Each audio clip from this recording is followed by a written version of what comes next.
es mi redentor. Aleluya. El Señor es mi luz, mi rey. El que me hace vibrar, el que me hace vibrar de gozo. Vamos, díselo. El que guía mis pasos, el que extiende sus brazos, el creador de los cielos. Aleluya. Él es el creador de los cielos, el que se levantó para celebrar y vive, porque Cristo no está muerto, Cristo está vivo. Hay veces que me da miedo. Me da miedo estar aquí por los temas que Dios me da para la congregación. Pero son temas que a lo mejor, como muchas veces lo hemos dicho, primeramente son para uno, ¿no? Y ya después el Señor sabe por qué lo da para el pueblo. Y en esta ocasión el mensaje lleva por título Enemigos íntimos y relaciones redentoras. Otra vez, enemigos íntimos y relaciones redentoras.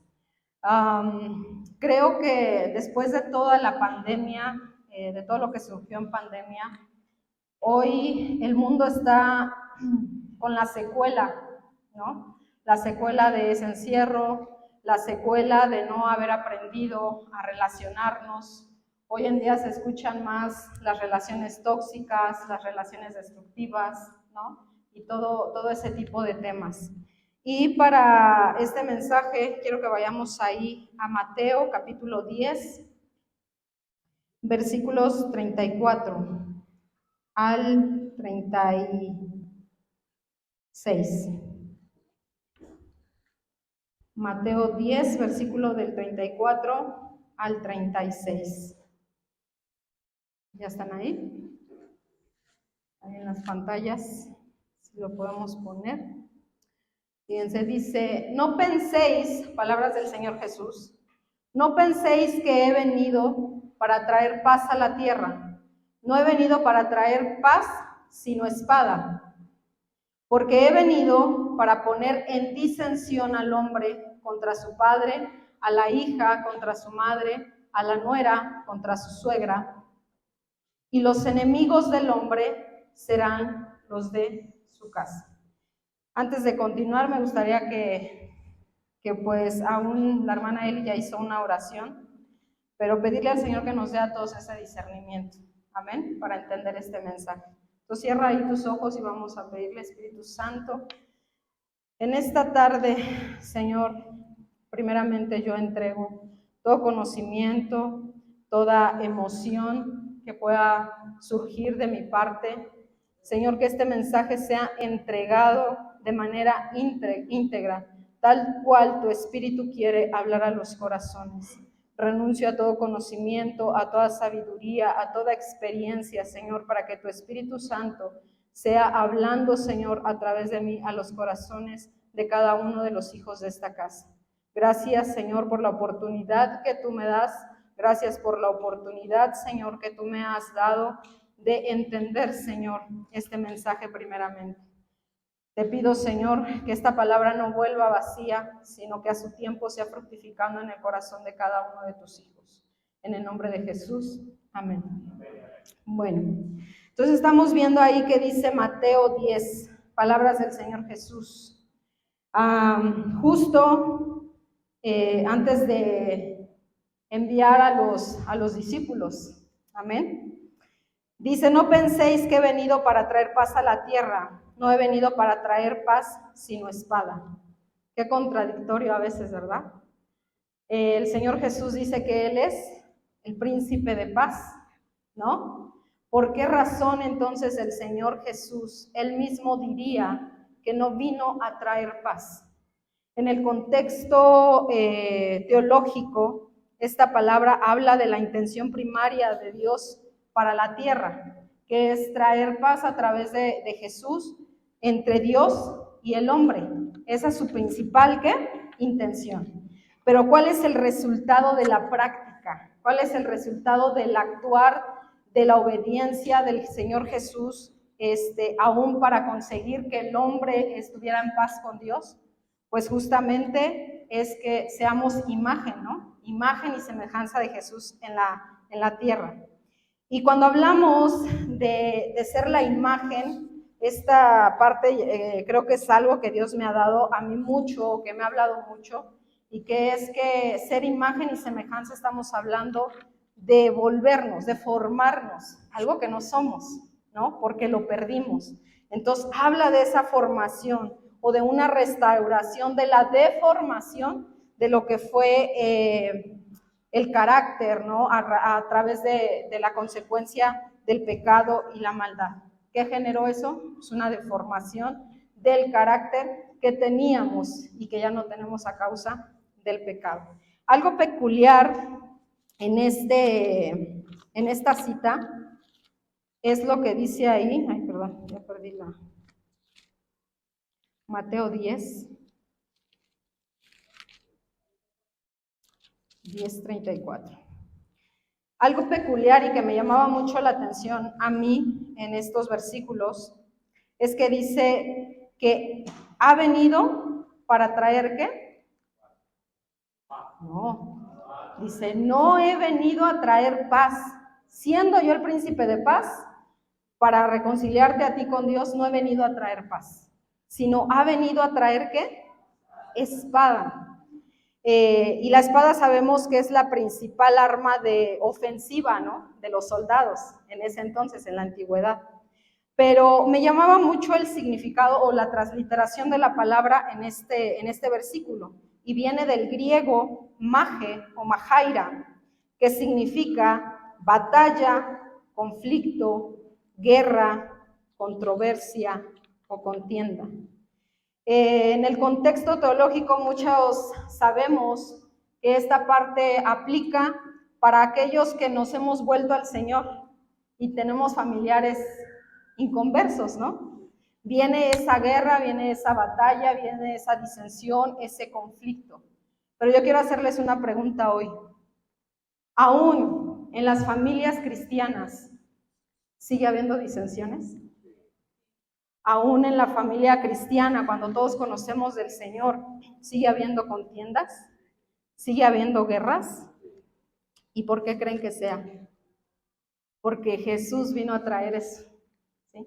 La espada a veces simboliza las escrituras, ¿sí? Pero en este versículo habla justamente de una espada que es opuesta a la paz. Algo que es opuesto a la paz, disensión, contienda, controversia, conflicto. Y cuando estaba leyendo yo esto, me acordé de un versículo ahí en Proverbios, si podemos ponerlo, Proverbios 27:17, y muchos lo conocemos, ¿no? Y también ha sido muy mencionado desde este lugar, ¿no? ¿Y qué dice ahí? Hierro con hierro se aguza, y así el hombre aguza el rostro de su amigo. Hay una versión que dice hierro con hierro se afila, así es el hombre con el hombre, ¿no? Afilarse en esa parte. ¿Qué significa la palabra aguzar o afilar? La palabra aguzar viene del hebreo hadad, con K, K-J-A-D-A-A. Y su significado es el siguiente, tiene 3 significados. El primero es ser. ¿Te suena? Ser. El segundo es mirar de cerca. Y el tercero es forzar el entendimiento a un sentido para prestar atención. Lo que leíamos ahorita ahí en Mateo dice que vino a poner en disensión, ¿a quién? Al hombre contra su padre, a la hija contra su madre, a la nuera contra la suegra, y los hombres y los enemigos del hombre serán los de su propia casa. Entonces el Señor Jesús vino a traer esa espada para que seamos aguzados, seamos afilados a través de las relaciones. Creo que lo más difícil que el hombre puede llevar en perfecta paz es justamente eso. Afuera, en el mundo y dentro de la iglesia. El llevar relaciones pacíficas o el llevar una relación en paz aún en casa, ¿no? Matrimonios, padres, hijos, es bien difícil. Y aún esto es parte del cumplimiento de lo que el Señor nos dijo que iba a suceder antes de que Él viniera. Son señales, ¿no? Y aún más adelante vemos ahí en el 40, y aún lo vemos en Lucas, que dice, ¿por qué no tienen conocimiento de los tiempos? O sea, estoy dando estas señales, ¿no? Malaquías, por una parte, dice, haré volver el corazón de los padres a los hijos, de los hijos a los padres, antes de que hiera la tierra con maldición. Pero entonces, en esta parte, ¿a qué se referirá el Señor cuando dice que Él vino a abusarnos a través de las relaciones entre hombres, a abusarnos a través de la relación de matrimonio, a través de la relación nuera-suegra, padres-hijos?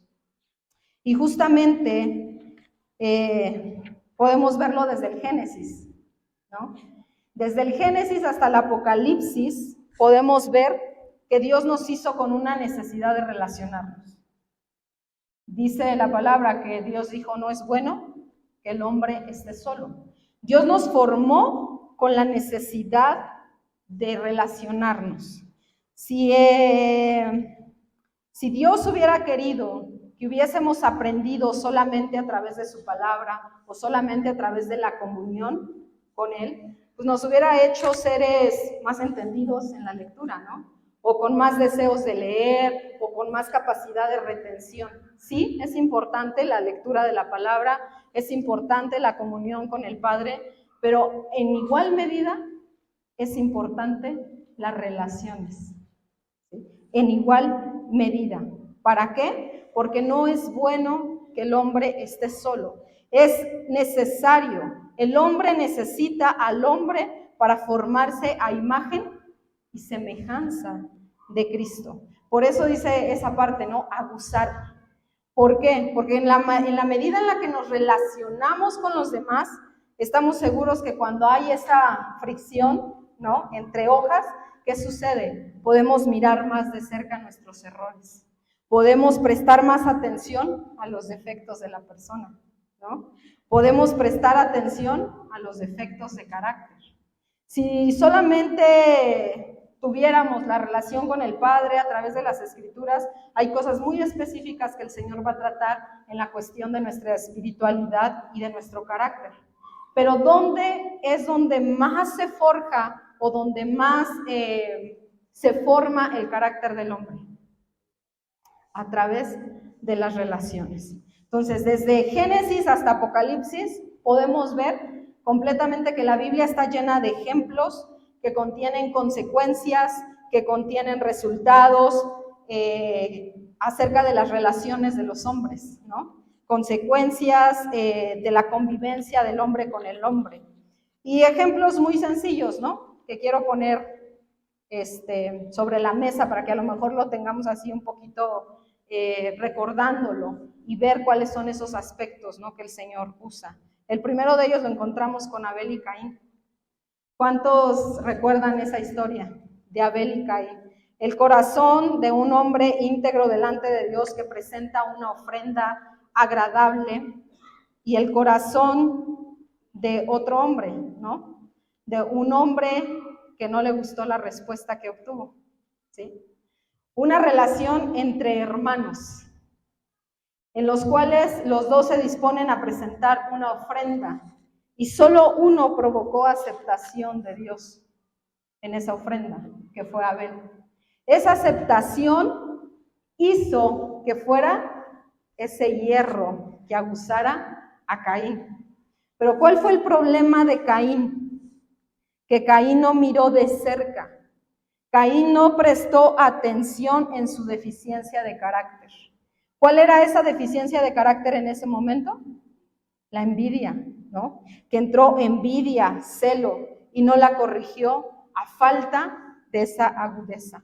a falta de mirar de cerca, a falta de mirar ese defecto de carácter, sino que se precipitó contra su hermano en ira, ¿no? En vez de formar un carácter en el cual quitara a él la ira, no, se enojó más, ¿no? Se enojó más, ¿y qué hizo? Lo mató. O sea, Caín no permitió que esa relación, o al ver ese defecto en él, no permitió que ese defecto fuera pulido, fuera quitada esa aspereza de su carácter, y entonces a lo mejor reconsiderar y ofrecer una ofrenda agradable a Dios, sino que en ese defecto provocó que su manera de percibir las cosas generara una inconformidad, una rencilla, a tal grado que ese resentimiento se hizo una bomba de ira y fue contra su hermano, ¿no? Un ejemplo. Otro de los ejemplos que encontramos, José el soñador. ¿Cuántas veces no hemos oído desde aquí la historia de José el soñador, ¿no? Y lo hemos visto desde todas las perspectivas, y la que siempre resalta más es la del hijo consentido. Ese hijo consentido que a veces menospreciaba también a sus hermanos, que era ese hijo consentido por su padre, pero por otro lado, aborrecido por sus hermanos. ¿Y por qué lo aborrecían? Pues porque era el hermano chismoso, ¿no? Todo lo que iba y veía, iba y lo contaba, lo tomaban por soberbio, ¿no? Chismoso y soberbio. Pero ¿qué pasó con José a diferencia de Caín? Que en José hubo un proceso formativo. Un proceso formativo que a muchos no nos gusta pasar, ¿no? Un proceso que lo colocó en la cárcel para hacerlo humilde, para quitarle esa soberbia, para pulir esa parte del carácter pues que no le agradaba al Señor. Perspectiva, ¿sí? Recordemos, todo ese proceso de José fue vendido, aun cuando, pues siendo el hijo consentido, llegó hasta lo más bajo, ¿no? A ser el esclavo, a estar en la cárcel, ¿sí? En el cual fuera olvidado por años. Pero aún ese proceso que hizo, ¿qué formó en él?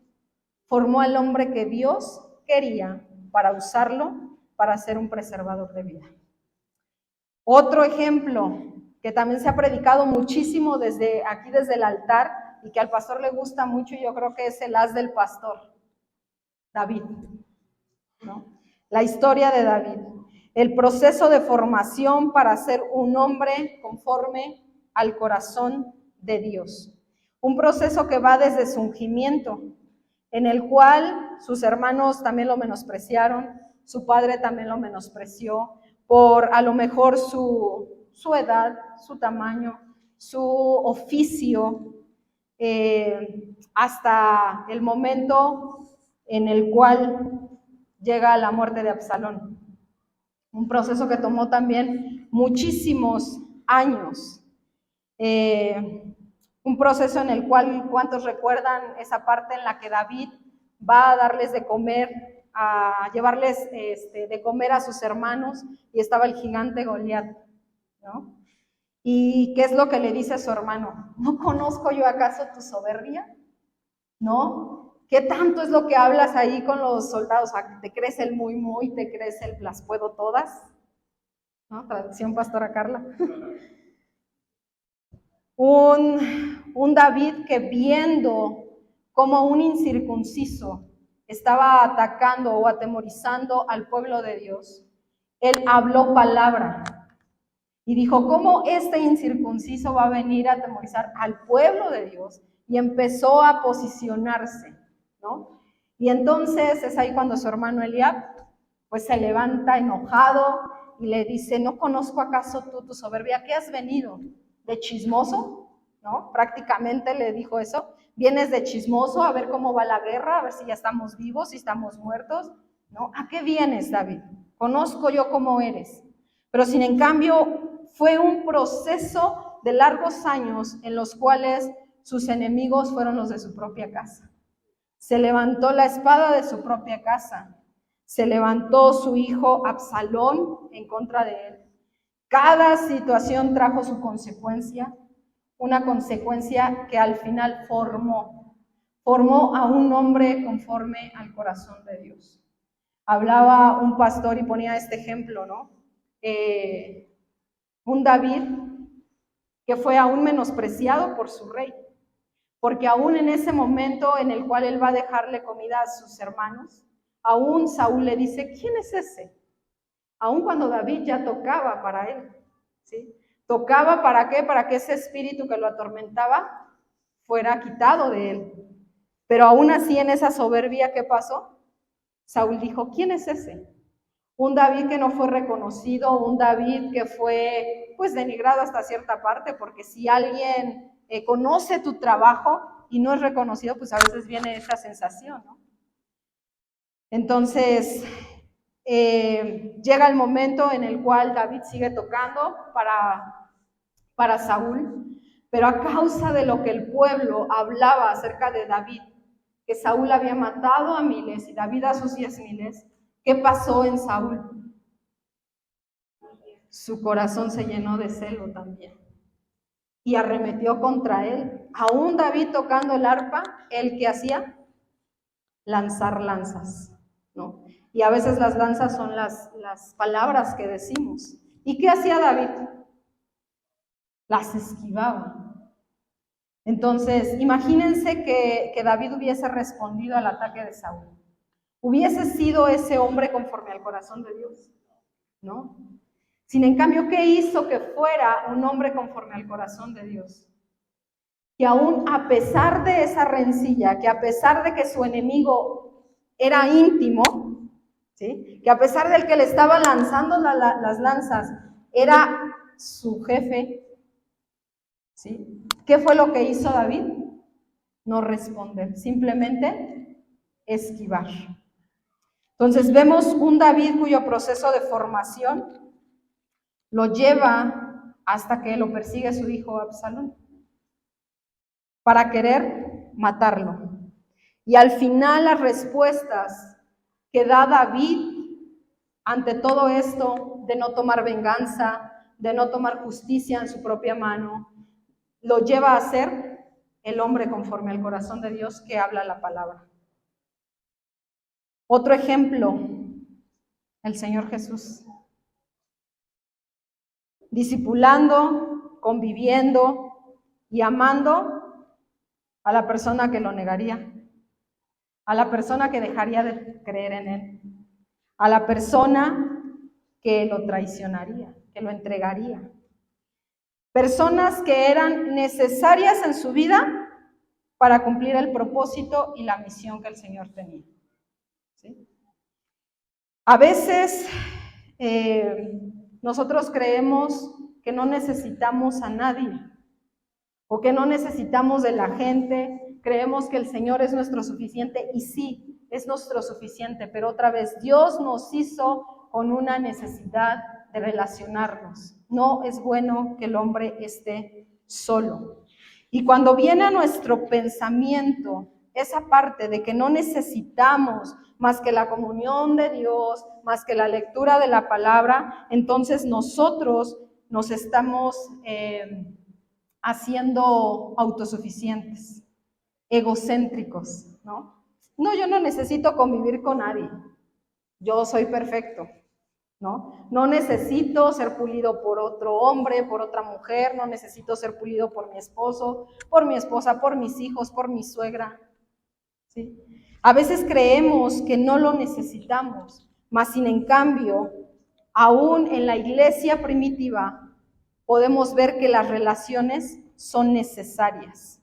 Dios nos formó con la necesidad de relacionarnos con otros porque esto nos va a ayudar a formar en nosotros carácter, porque esto nos va a ayudar a que veamos de cerca nuestras faltas, a que veamos de cerca nuestros errores, nuestras deficiencias, a prestar atención en lo que estoy mal en mi trato con otros. Entonces, cuando no reconocemos esa parte, tenemos, dice la palabra, un concepto mayor de nosotros mismos, ¿no? Vamos ahí, dice Romanos 12:3.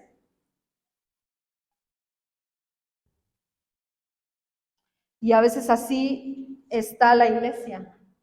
Estamos en tiempos en los cuales creemos que solamente necesitamos del Señor. Y aún por eso muchos dejan de congregarse.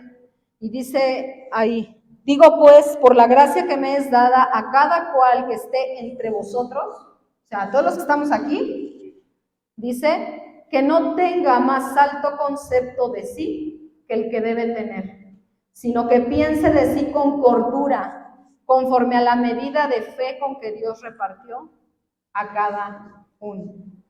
A veces necesitamos una medida de fe muy grande para poder entender que necesito a un Alex, que necesito a una Jime, que necesito a un Alfred. ¿Para qué? Para poder ser formado. Necesitamos a veces reconocer que necesitamos de otros que nos ayuden a poner atención y no en tomar lo mejor de nosotros, ¿no? No necesitamos gente que nos alabe por lo bueno que somos. No necesitamos gente que nos haga ver lo maravilloso, lo guapo que nos vemos, lo escultural que estamos, o no necesitamos ese tipo de, más bien no necesitamos ese tipo de relaciones, porque al final eso forma relaciones tóxicas, ¿sí? Sino necesitamos gente con la cual podamos ser limados, gente con la cual podamos ser abusados. Todos necesitamos un Saúl en nuestras vidas, todos necesitamos un Judas, todos necesitamos un Eliab, todos necesitamos un esposo, una esposa, hermanos, hijos, que nos formen, nos ayuden a formarnos a la imagen de Cristo. Así es como Dios ve las relaciones, como relaciones redentoras. El problema es que nosotros a veces lo vemos como ¿qué? Como enemigos íntimos, ¿sí? Por eso el título, enemigos íntimos y relaciones redentoras. ¿De qué depende esto? De nuestra percepción. Y a veces nuestra percepción está errada porque estamos enfermos. A veces nuestra percepción está errada porque seguimos teniendo un concepto alto de nosotros. Nuestra percepción está errada porque seguimos esclavos a la manera en la cual vivíamos, a veces con nuestros padres, como vivíamos en el mundo. Pero el Señor manda a que nos relacionemos con otros, a que no estemos solos, porque Él quiere darnos relaciones redentoras. ¿Qué es redención o qué es redimir? Redimir es liberar a una persona de una obligación o de un dolor o una situación penosa. Es conseguir la libertad de una persona en esclavitud mediante un pago. Cuando nosotros no vemos las relaciones como relaciones que nos van a ayudar a redimir nuestra condición pecaminosa o nuestro carácter pecaminoso delante de Dios, entonces vamos a ver todo como si fueran enemigos desde casa, ¿no? Entonces, a veces el Señor, tomando esa parte que dice, porque he venido para poner en disensión al hombre contra su padre, a la hija contra su madre, a la nuera contra su suegra, y los enemigos del hombre serán los de su casa. ¿A quiénes está hablando aquí el Señor? A aquellos que realmente están viendo las relaciones como ¿qué? Como un enemigo. Aquellos en los cuales aún todavía no entra el concepto de salvación, de redención, de que todo lo que Dios hace es para bien, de que todo lo que Dios usa es para un propósito y un fin. Cuando dejamos de ver eso, entonces vemos a los demás como un enemigo. Vemos al esposo como un enemigo. Ay, ya me está molestando. Vemos a los hijos como un enemigo. Vemos a los hermanos como enemigos, ¿no? ¿Y qué es un enemigo? Un rival, un oponente, un contrario a mí, un contrario a mi manera de pensar, un contrario a mi manera de vivir, un contrario a mis costumbres, un contrario a mis tradiciones, un contrario a la manera en la cual fuimos educados. Y en esta parte los romanos solamente aplicaban este concepto de enemigo exclusivamente solo a aquellas relaciones de enemistad personal. Enemistad personal, o sea, cercana, ¿sí? Y ¿esto de qué depende? Algo que el Señor hablaba mucho a mi vida es justamente esto. ¿De qué manera estamos viendo las relaciones en las cuales Dios hoy nos está colocando? En un matrimonio, en una familia, en una iglesia, aún hasta en una comunidad, en un trabajo, ¿no? ¿Cómo estamos viendo o estamos percibiendo las relaciones que tenemos? A veces las estamos viendo con una perspectiva humana, y en la perspectiva humana siempre va a haber contienda, siempre va a haber disensión, siempre va a haber pleitos, siempre va a haber guerra, siempre va a haber contradicción, oposición. ¿Por qué? Porque vemos al otro como un enemigo que nada más viene a señalarme mis errores, que nada más viene a juzgarme, un enemigo que nada más quiere pelear conmigo.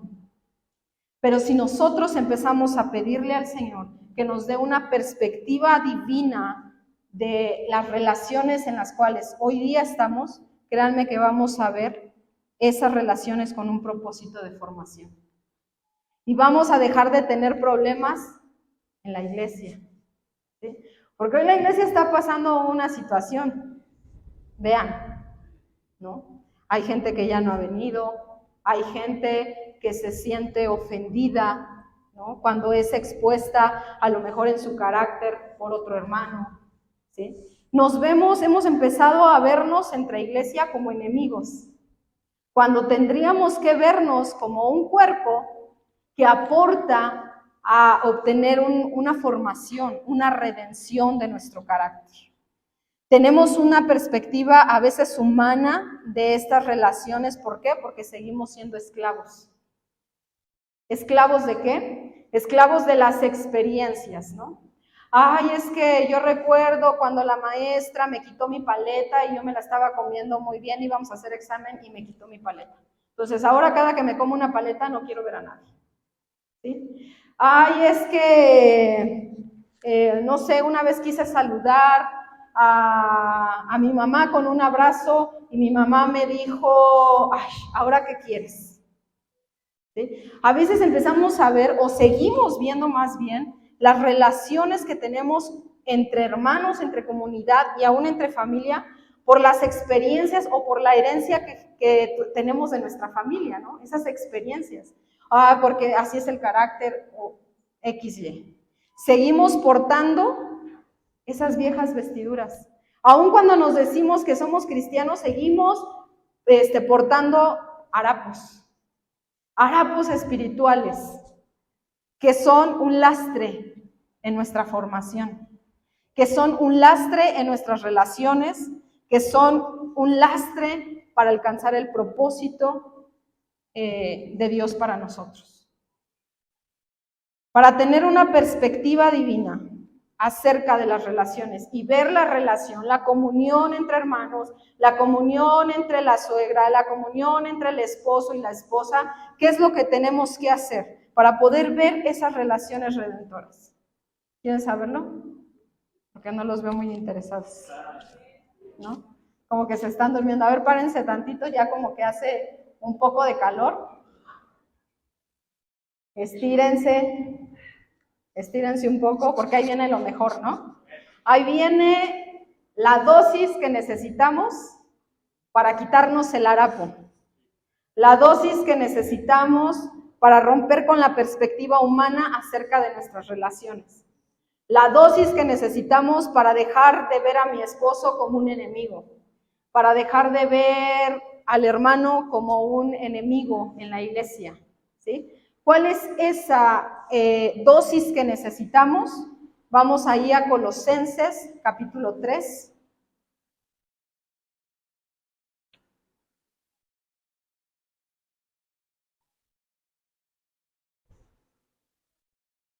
Colosenses, capítulo 3, versículos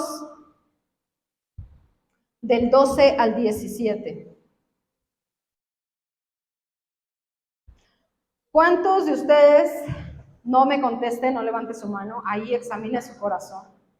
¿Cuántos de ustedes muchas veces han dicho, ay, viene mi suegra metiche, ay, viene mi esposo quejoso, ¿no? Ay, vienen mis hijos necios? ¿Cuántas veces nos hemos expresado así acerca de una relación? Si te has expresado así en algún momento, déjame decirte que entonces estás viendo al otro como un enemigo íntimo, como alguien que está muy dentro de tu casa, pero que nada más está para molarte la vida, ¿no? Y si lo estás viendo así, necesitamos esta dosis. Dice ahí, vestíos pues como escogidos de Dios, santos y amados, de entrañable misericordia, de benignidad, de humildad, de mansedumbre, de paciencia, soportándoos unos a otros y perdonándoos unos a otros, si alguno tuviere queja contra otro. De manera que Cristo os perdonó, así también hacedlo vosotros. Y sobre todas estas cosas, vestíos de amor, que es el vínculo perfecto. Y la paz de Dios gobierne en vuestros corazones, a la que asimismo fuisteis llamados en un solo cuerpo, y sed agradecidos.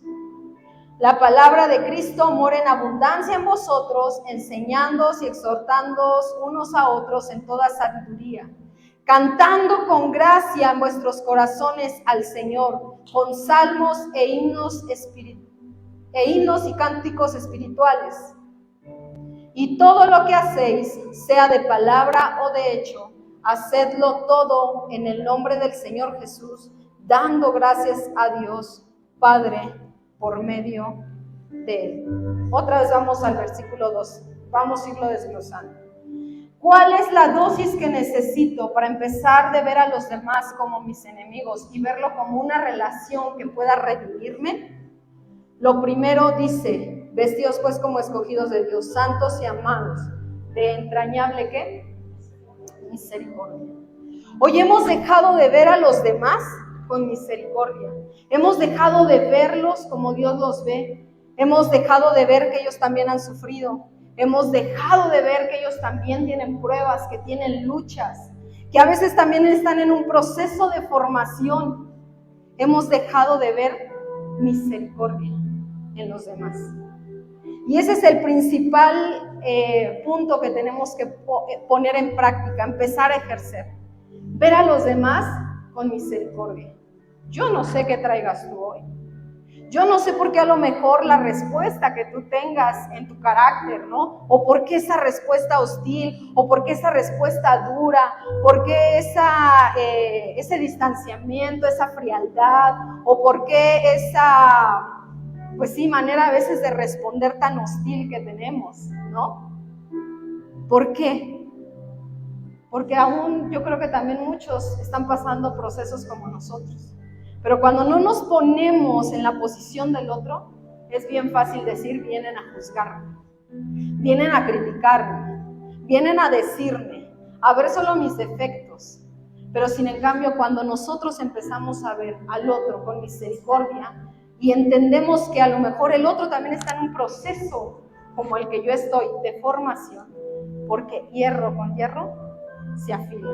Él me va a afilar a mí, yo voy a afilar al otro, ¿sí? Entonces lo primero dice, vestíos de entrañable misericordia, de benignidad, de humildad, de mansedumbre y de paciencia. A veces nos cuesta muchísimo ser pacientes con otros. Somos intolerantes, a veces porque estamos en esa parte en la cual son edades diferentes, ¿no? ¿Qué pasa con nuestros hijos? Hay veces que no tenemos paciencia para nuestros hijos. No comprendemos las etapas aún también que ellos están pasando o que nosotros estamos pasando. Y esa parte de no tener paciencia, de aún no ver al otro con esa humildad, dice la palabra, mirándonos que a lo mejor nosotros podríamos estar en esa misma condición. Eso hace que nos enfermemos. Nos enfermemos como tóxicos en las relaciones, ¿sale? En la cual, todo nos molesta, en la cual, todo vemos personal, en la cual, todo vemos que es para nosotros, ¿sí? Pero no vemos el proceso formativo. Adquirir, vestirnos del carácter de Cristo, imitarlo a Él, ¿en qué? En misericordia. Aprendamos de verdad, hermanos, a ver a los demás con misericordia, con paciencia. Luego el siguiente versículo, versículo 13, dice, soportándonos unos a otros. Híjole, es que si conociera su carácter, pastora, si conociera la manera en la cual contesta, si conociera la manera en la cual me habla, soportándonos. A veces es la parte más complicada, ¿no? Después de vernos con misericordia, ¿qué nos pide el Señor?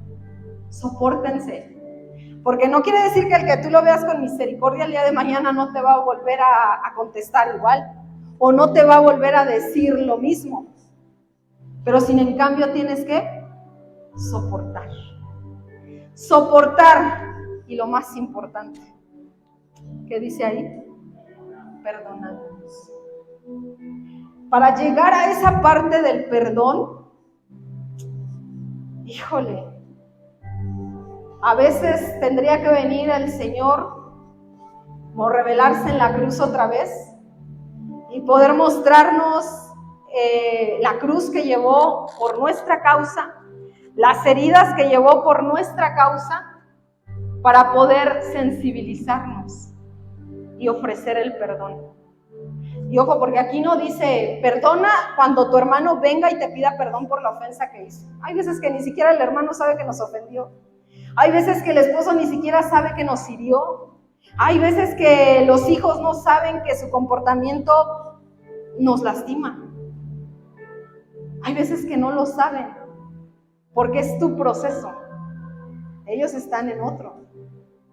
Pero cuando viene la insistencia o cuando viene en esa parte la formación de carácter y que ya soportamos una vez y híjole, ya la volvió a hacer, a veces nos volvemos cada vez más duros, más insensibles.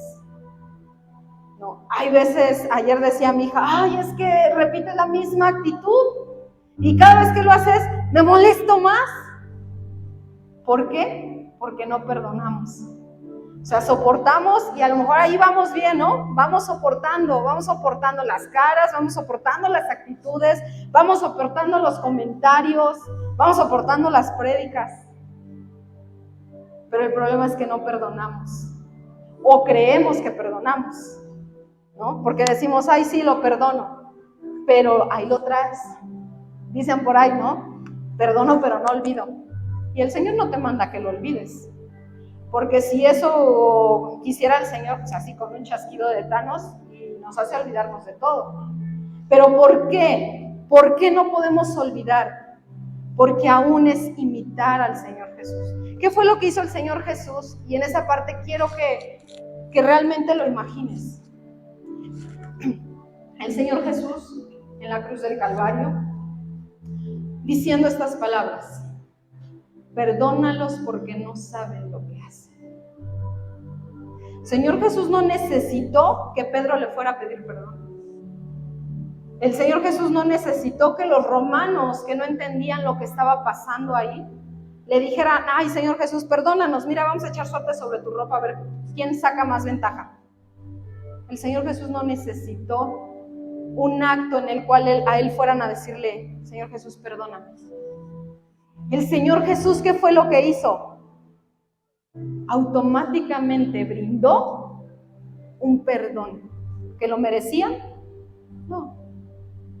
Pero que era necesario para cumplir su propósito. El Señor Jesús no necesitó que alguien se le acercara y que le dijera: Señor, si te he ofendido, perdóname. Esposa, si te he hablado fuertemente, perdóname. Esposo, si tuve una actitud fea, perdóname. El Señor no necesitó eso. El Señor brindó un perdón. ¿Por qué? Porque ellos no sabían lo que estaban haciendo.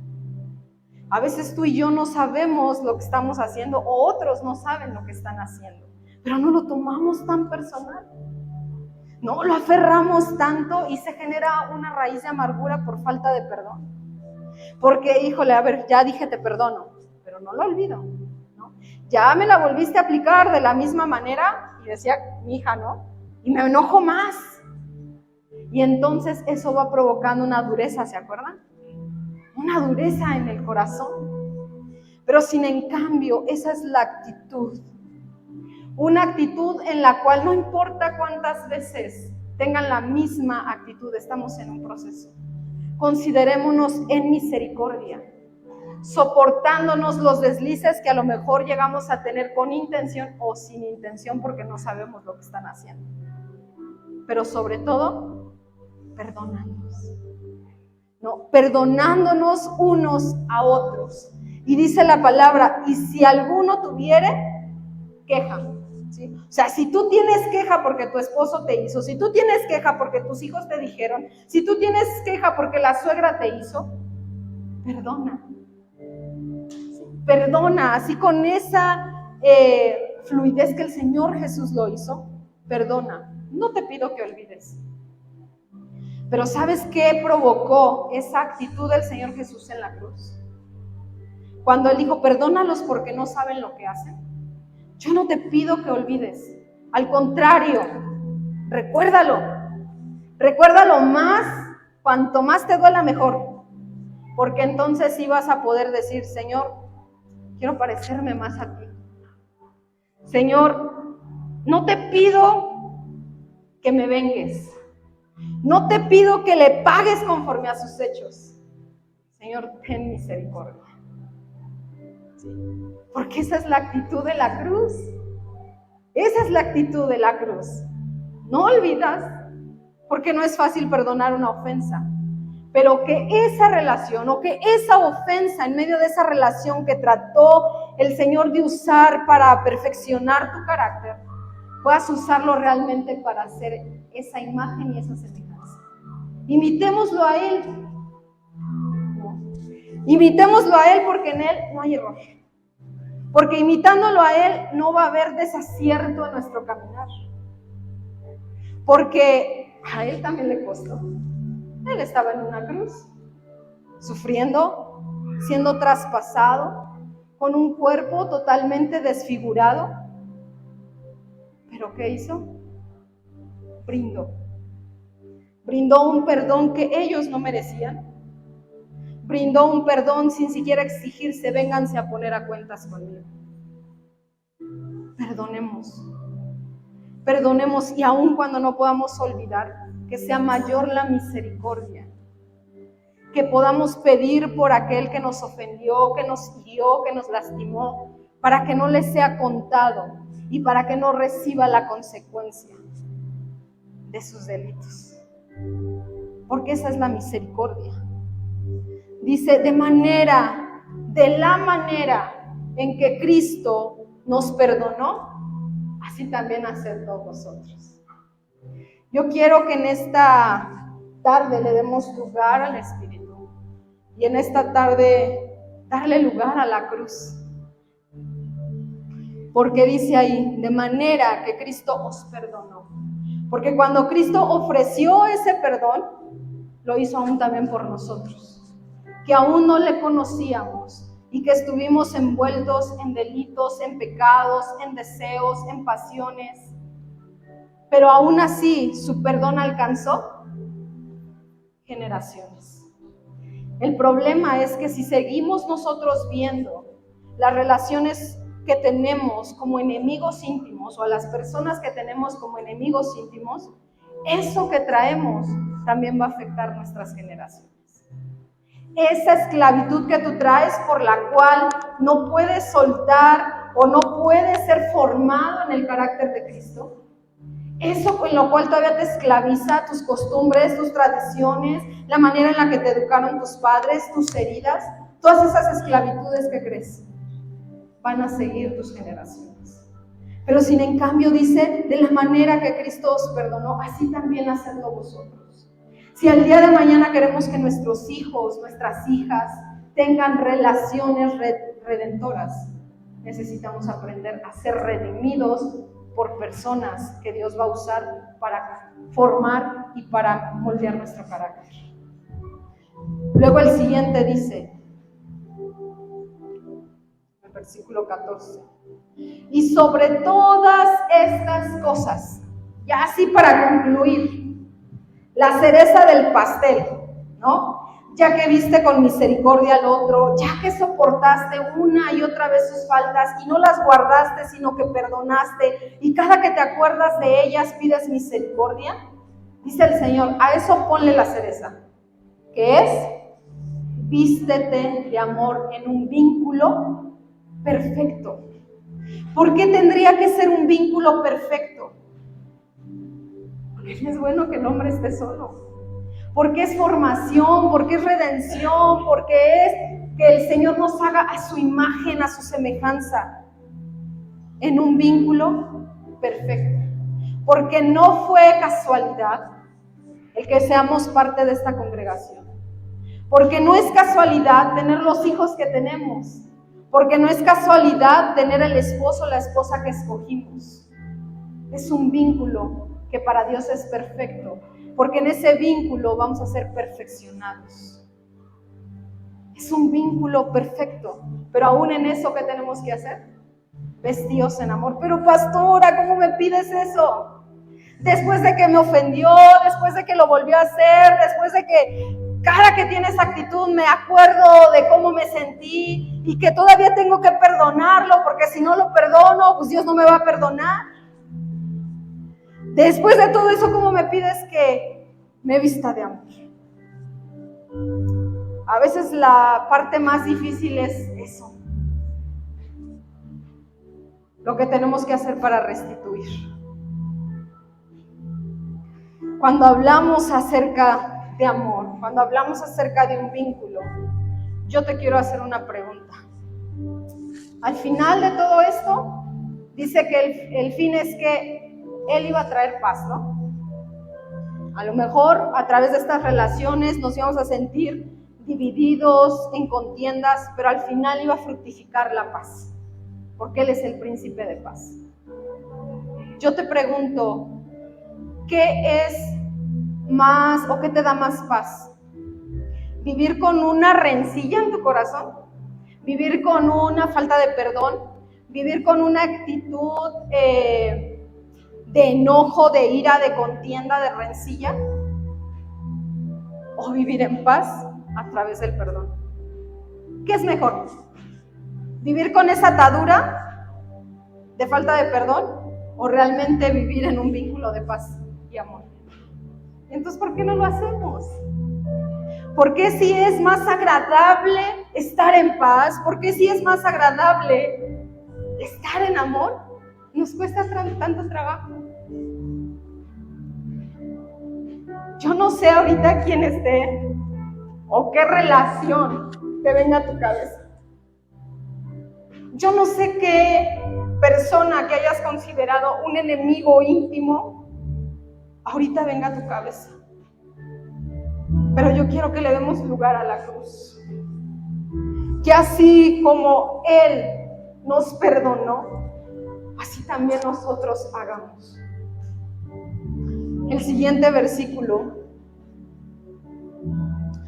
dice, y la paz de Dios, cuando entonces ya hayas mirado con misericordia, cuando ya hayas soportado aún más de lo suficiente y de lo necesario, cuando ya hayas perdonado realmente, aun cuando te acuerdes y pidas misericordia, cuando ya te hayas vestido en amor y busques esa reconciliación y busques el restituir eso que el enemigo quiso robar, entonces, ¿qué dice? La paz de Dios. La paz de Dios va a gobernar en nuestros corazones, esa paz a la cual fuisteis llamados por ese príncipe de paz, llamados en un solo cuerpo. Solo hasta que hagamos esto, solo hasta que sigamos o tomemos estas dosis diarias, porque no nada más es de con quien quiero y cuando quiero, es con todos los días. porque todos los días somos ofendidos, porque todos los días somos heridos, porque todos los días tenemos conflicto con X, Y, Z. Cuando hagamos esto todos los días, entonces sí, la paz de Dios va a estar con nosotros. Y como un cuerpo, cuando, iglesia, esto de verdad, yo no sé si alcanzas a comprenderlo, pero cuando tú, yo, cada uno de los que somos parte de esta casa lo hagamos, entonces, ¿qué va a suceder? Va a venir un solo cuerpo, va a venir la unidad de un solo cuerpo. ¿Por qué estamos divididos hoy? ¿Por qué a veces nos preocupa el cómo nos ven como si es la célula tal, si es la... ¿Por qué? ¿Por qué estamos divididos? Porque nos estamos viendo como enemigos. Porque no estamos haciendo lo que el Señor nos está mandando a hacer. Porque no estamos mirando con misericordia, no nos estamos soportando, somos tan... todo nos irrita, todo nos molesta. Porque desde casa estamos así. Pero cuando todas estas cosas, todos los que somos parte de esta casa lo hagamos, entonces, hasta ese entonces, cuando todos hagan lo que debemos de hacer, ¿qué va a venir? La unidad. La unidad de un cuerpo que va a ser ¿qué? Agradecido. Y el siguiente versículo, no solamente va a ser un cuerpo agradecido, sino va a ser un cuerpo en el cual la palabra de Cristo va a estar en abundancia. Un cuerpo en el cual la sabiduría va a reflejarse a través del canto. Vamos a estar llenos de cantos, de alabanzas, con himnos espirituales, con himnos que no nos van a dar solamente una satisfacción a nuestro cuerpo o a nuestra alma, sino que van a ser verdaderos cánticos en los cuales se desprenda o desborde la sabiduría. Himnos y cánticos en los cuales conozcamos realmente los atributos de Dios. Yo anhelo ver una iglesia unida. El pastor anhela ver una iglesia unida, pero creo que es necesario que empecemos desde nuestras casas. ¿Cómo estamos viendo nuestros vínculos? ¿Los estamos percibiendo de manera humana como un enemigo?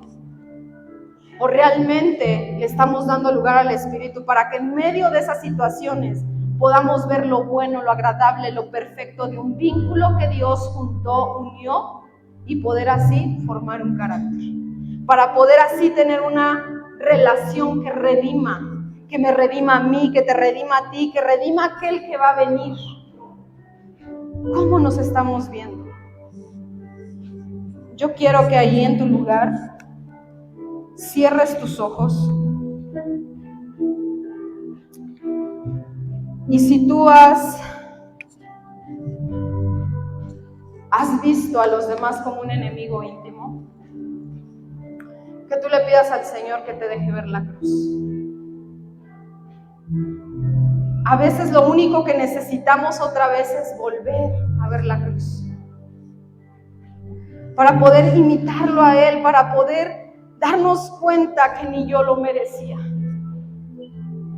que en esa extensión de perdón ni siquiera yo merecía, pero que fue tan profundo, que fue tan amplio su amor y su perdón y su misericordia, que me alcanzó a mí, te alcanzó a ti y puede alcanzar a nuestras generaciones. Yo quiero darle lugar al Espíritu Santo y darle lugar a la cruz, y que juntos le digamos: Señor, estamos rotos, hemos estado enfermos, hemos sido esas vasijas rotas a causa de las vivencias que hemos tenido, de la manera en la cual fuimos instruidos, enseñados, de la manera en la cual nuestros padres nos corrigieron, de la manera en la cual vivimos nuestra vida pasada. Estamos enfermos y rotos, y no podemos, Señor, así tener relaciones sanas. Vamos a generar relaciones rotas, vamos a generar relaciones tóxicas, vamos a generar relaciones dependientes. Pero Señor Jesús, revela tu cruz. Revela ese acto de perdón en la cruz. Hoy en verdad queremos ver al que nos ha ofendido con misericordia, porque solo tú entiendes cuál es su condición. Porque solo tú sabes cuál es su proceso de formación. Y he sido egoísta. Hemos sido egoístas, Señor, al pensar que las relaciones solamente tienen que redituarnos a nosotros. El Señor es mi rey, mi todo. Aleluya. El Señor es mi luz, mi rey. El que me hace vibrar, el que me hace vibrar de gozo. Vamos, díselo. El que guía mis pasos, el que extiende sus brazos, el creador de los cielos. Aleluya. Él es el creador de los cielos, el que se levantó para celebrar y vive, porque Cristo no está muerto, Cristo está vivo.